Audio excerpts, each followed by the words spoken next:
जय हिंद बच्चों, स्वागत है आप सभी का एक बार फिर से आपके अपने इस यूट्यूब चैनल पर।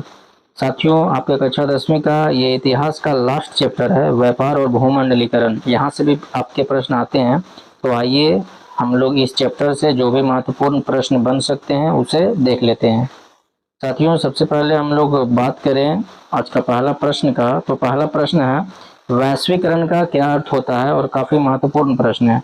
तो हमने क्लास में आप लोगों के साथ चर्चा किया था कि वैश्वीकरण का अर्थ होता है विश्व के सारी अर्थव्यवस्थाओं को एक साथ जोड़ जाना, अर्थात विश्व की अर्थव्यवस्थाओं का एकीकरण। अच्छा हाँ, सारे चैप्टर्स का आपका क्लास कक्षा 10 का जो भी है, सारे चैप्टर्स और विषय आपका इम्पोर्टेंट क्वेश्चन जो भी बन सकते थे वो हमने करा दिया है, और एक पार्टिकुलर प्लेलिस्ट भी बना दिया है कक्षा 10वां करके। तो आप लोग वहां से जा करके देख लीजिए सारा, है ना, कोई अगर नए हैं तो।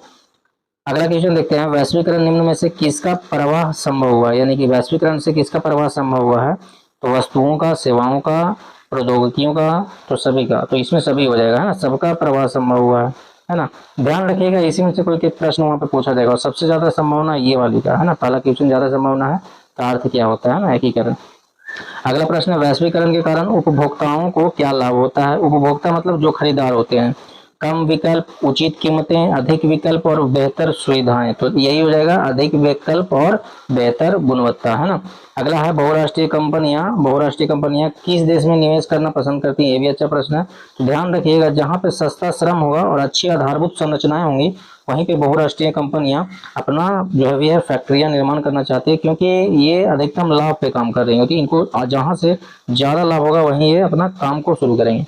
अगला प्रश्न है, भारत में आर्थिक उदारीकरण और वैश्वीकरण की प्रक्रिया किस वर्ष शुरू की गई। तो हमने बताया था, उदारीकरण, निजीकरण, वैश्वीकरण 1991 में शुरू की गई थी, 1991 में, है ना, 90 के दशक में, है ना, ध्यान रखना है।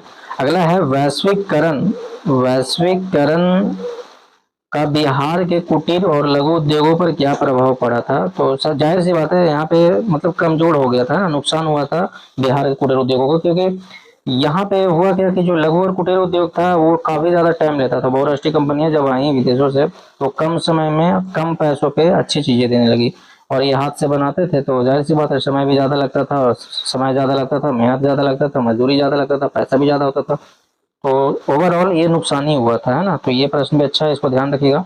अगला है, निम्नलिखित में से कौन वैश्वीकरण का एक कारक नहीं है। तो जाहिर सी बात है, इसमें से ऑप्शन हो जाएगा आपका तीव्र सुधार, परिवहन में सुधार, विभिन्न देशों के बीच व्यापार में कमी। जी हाँ, ये हो जाएगा ऑप्शन नंबर सी, व्यापार में कमी नहीं बल्कि व्यापार में बढ़ोतरी होगी। ठीक है। अगला क्वेश्चन है, वैश्वीकरण के कारण विश्व के सभी देश एक साथ जुड़ जाते हैं, इसे क्या कहा जाता है। तो अभी ऊपर वाला एक तरह है ना, भूमंडलीकरण या वैश्वीकरण बोला जाता है, ग्लोबलाइजेशन बोला जाता है ना। तो साथियों, इस चैप्टर से ये थे महत्वपूर्ण क्वेश्चन, जो प्रश्न में अगर आते हैं तो यहीं से आएंगे, है ना। उम्मीद करता हूँ आप लोगों ने लास्ट तक वीडियो को देखा होगा, और बाकी सारा अगर आप लोग नहीं देखे हैं अपना, तो जल्दी से जाइए प्लेलिस्ट में चेक करके देख सकते हैं। ठीक है। बाकी जय हिंद, मिलते हैं अगले टॉपिक के साथ।